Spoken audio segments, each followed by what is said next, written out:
ประเทศนั้นนะเสียใจนะเดี๋ยวมัน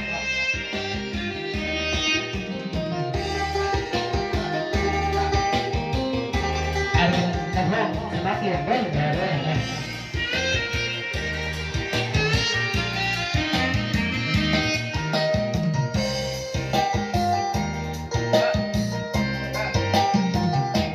ลูกสาวพัดมาหอมกินมาลากินหอดแกงจันผู้สาวแพงตัวพันน้องนานๆอยู่กับผู้ใดแต่งงานหรือยังสาวดำหัวเมืองสามใจคนงามในเมืองเวียงใจให้อยู่ไกลจะได้ห้องหาน้องสาวงามเลือสาวสำเนือดินแดนมากก็นาเทียสาวยังเพิ่งน้ำหอมทั่วท้องทุ่งนา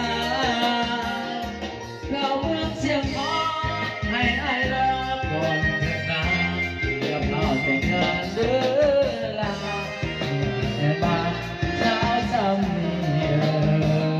สาวเมืองหัวเมืองยังเรื่องเด้อสาวคำหลังสงการบนเรือนน้ำส่งเรามาเที่ยวตาเสือเดินชมเที่ยวทำทางผู้รักสุดใจแท้เลยแดนผู้สูงมีลมพัดเสยชมทำเลยแช่หัวพันอยากให้จากลาของขับมาจ้องมาทายโนไลโนแก่แซ่บหลายคงที่อายดังแก้มพันตาโนรักโนโคเคยต้องมองกินกันมาสาวใดลุ่มพาใครจะมาเทียบสาวหัวมันขอเข้าใจสำหรับกำลังใจเลยมันแบบสุภกิจนะขอเข้าใจได้เกี่ยวเกี่ยวกันเลยเกี่ยวกันเลย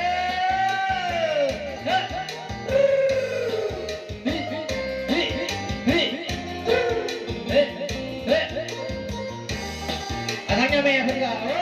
พอดงามเต็มกระดอนสาวเมืองหัวเมืองอย่าเคืองเด้อสาวคำลา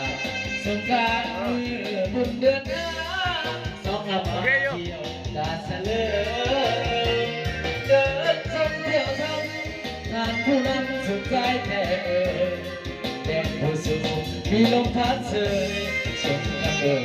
แช่น้องหัวพันอยากให้จากลาของขับมาจ้องมาขายมาลายมาแกงแซ่บหลายของอายแต่แกงพันตาโนรักโนคมเคยต้มห่วงกินกันมาสาวพักอยู่ใดลืมพาใส่จะมาเทียบสาวเซโนมาสาวเซโนเลยเพื่อนเอาเกี่ยวกันเลยเพื่อนชกเพลงนี้ไปกันขอให้อยู่ดีมีแห้งเลยกับปีใหม่ภาพไปเหมือนว่าทิพย์พิรัมสาวพิรัมจึงได้พ่อหน้าบ้านมาเข้าจึงเล่าจึงเห็นเจ้าดอกเธอเดียวพี่น้องเขาว่าขอกำลังใจสำหรับเสียงอะไรกำลังใจตรงนี้เด้อสดๆนะพ่อแน่เนาะ